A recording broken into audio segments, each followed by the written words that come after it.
முதலமைச்சர் ஸ்டாலின் தனது பிறந்த நாளை முன்னிட்டு சென்னையில் அண்ணா, கருணாநிதி, பெரியார் ஆகியோரது நினைவிடங்களில் மலர் வளையம் வைத்து மரியாதை செலுத்தினார். முதலமைச்சர் ஸ்டாலின் இன்று தனது 72வது பிறந்த நாளை கொண்டாடுகிறார். இதை முன்னிட்டு சென்னை மெரினா கடற்கரையில் உள்ள அண்ணா நினைவிடத்தில் அவர் மரியாதை செலுத்தினார். அப்போது மாநிலத்தில் சுயாட்சி, மத்தியில் கூட்டாட்சி, இந்தி திணிப்பை என்றும் எதிர்ப்போம், அண்ணாவின் பாதையில் அயராது உழைப்போம் என்று அவர் முழக்கங்களை எழுப்பினார்.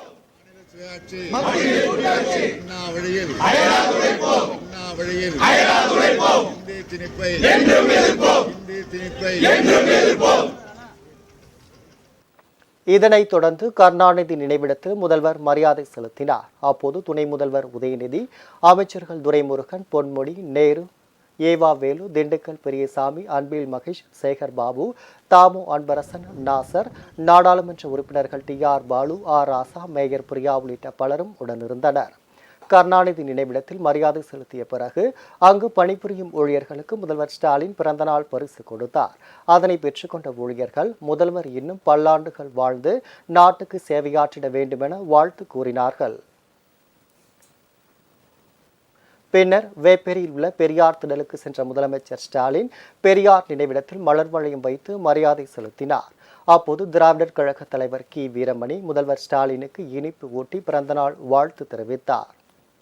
இந்த நிகழ்வுகளை தொடர்ந்து கோபாலபுரம் சென்ற முதலமைச்சர் ஸ்டாலின் தனது தாயார் தயாளு அம்மாவிடம் வாழ்த்து பெற்றார். பின்னர் உறவினர் முரசொலி செல்வம் இல்லத்திற்கு சென்று அவரது உருவப்படத்திற்கு மலர் தூவி மரியாதை செலுத்தினார்.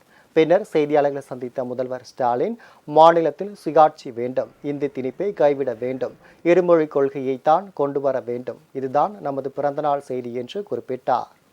மாநிலத்தில் சுயாட்சி வேணும், குறிப்பாக இன்றைக்கு திணிக்கப்படக்கூடிய இந்தி திணிப்பை கைவிடணும், இருமொழி கொள்கையை தான் கொண்டு வரணும், அதுதான் என்னுடைய பிறந்தநாள் வாழ்த்து செய்தி.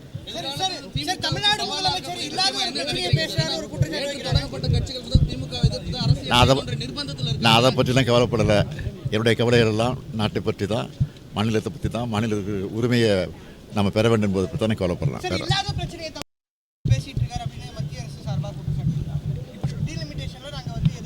இல்லாத பிரச்சனை சொல்லும்போது அதுக்கு நான் பதில் சொல்ல அவசியமே இல்லையே.